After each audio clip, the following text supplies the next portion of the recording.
गुरुजी, मेरा नाम अस्मिता है, मैं दिल्ली से आई हूँ। हमें ऐसा क्या करना चाहिए कि हमारा आखिरी बर्थ हो, इसके बाद हम ना आए यहाँ पे? क्यों, क्या दिक्कत हो रही है आपको? कलयुग अच्छा नहीं है। क्या अच्छा नहीं लग रहा है आपको? परेशानियाँ होती हैं बहुत। क्या परेशानी है आपको? बहुत सारी, करियर में, फैमिली में, पर्सनल लाइफ में। देखो, परेशानियों का नाम ही जीवन है। बस किसी के जीवन में ज्यादा है, किसी के में थोड़ा सा कम है। कोई बता पाता है, कोई नहीं बता पाता। बाकियों को देख के ऐसा लगता है कि उनके जीवन में दुख नहीं है, ज्यादा मेरे में है। ना ना, यहाँ जितने लोग बैठे हैं, ये दास अनिरुद्ध सहित, भगवान राम सहित, भगवान कृष्ण सहित, किसके जीवन में स्ट्रगल नहीं था? ये तो अच्छा है कि आप संसार में ना आए, प्रभु के शरण में रहने वाला बार बार जन्म मृत्यु में नहीं उलझता। लेकिन जब तक हो, हंस के रहो, खुश रहो, रो कर नहीं, परेशान होकर नहीं। ये तो चलता रहेगा, परेशानियां तो आएंगी जाएंगी, लेकिन उन परेशानियों के बाद भी आपको हैप्पी रहना चाहिए, खुश रहना चाहिए। ये जीवन है बेटा। इस संसार में ऐसा कौन है, एक को पकड़ के लाओ जिसके जीवन में दुख ना हो। यदि जरा सा कोई बात नहीं, तुम्हारी माँ इतना लाड़ करती है और एक थप्पड़ मार दे गाल में, इसके लिए हम माँ को दुश्मन तो नहीं मानने लगते ना। बस ईश्वर ने इतना सुख दिया, जरा सा दुख भी हो तो ईश्वर का प्रसाद मान के उसे ग्रहण करना चाहिए। आपने देखा होगा हॉस्पिटल में जब कोई बीमार पड़ता है ना और वेंटिलेटर पे होता है, तो वहां एक मशीन होती है, उसमें लाइन यूं यूं चलती है, ऐसी चलती है ना, और लाइन सीधी हो गई मतलब मर गए, डेथ, मर गया।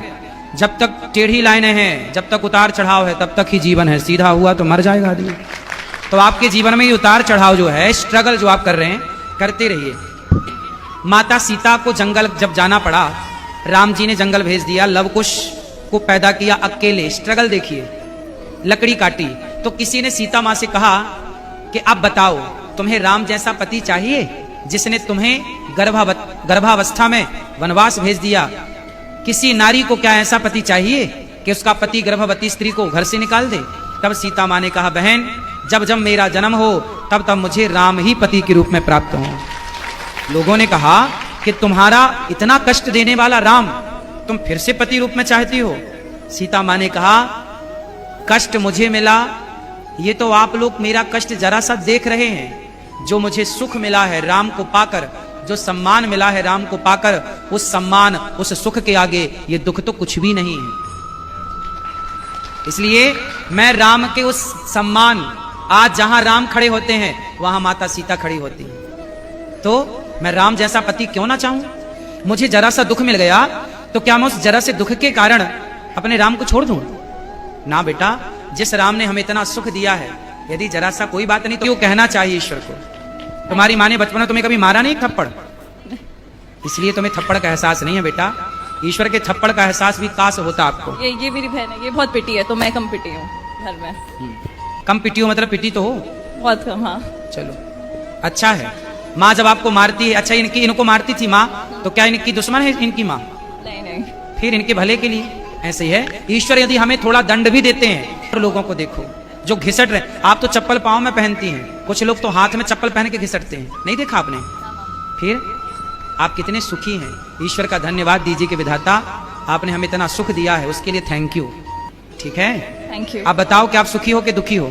मैं सुखी हूँ, ये मुझे पता है। बस ऐसा है कि अब थक गए लाइफ से। फिर भी शिकायत शायद से, मतलब ह्यूमन नेचर होती है कि हाँ बेटा, देखो, यदि शिकायतें करने बैठेंगे तो सबकी शिकायतें हैं, लेकिन आपका चलो क्या दुख है बताओ? अच्छा, कुछ बता दो। मतलब मैं बहुत कुछ करियर वाइज करना चाहती हूँ, वो हो नहीं रहा।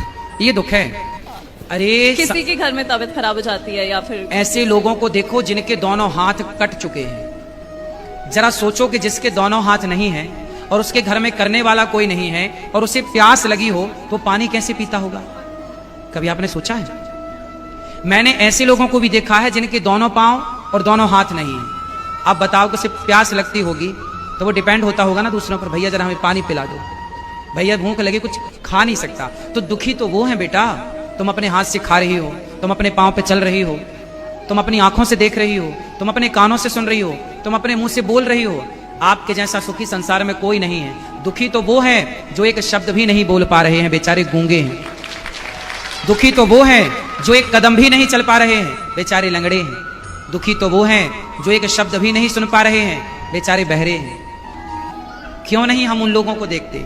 हम क्यों अपने को ही हल्का मानते हैं? क्यों हम अपने को छोटा कहते हैं? ईश्वर ने हमें बहुत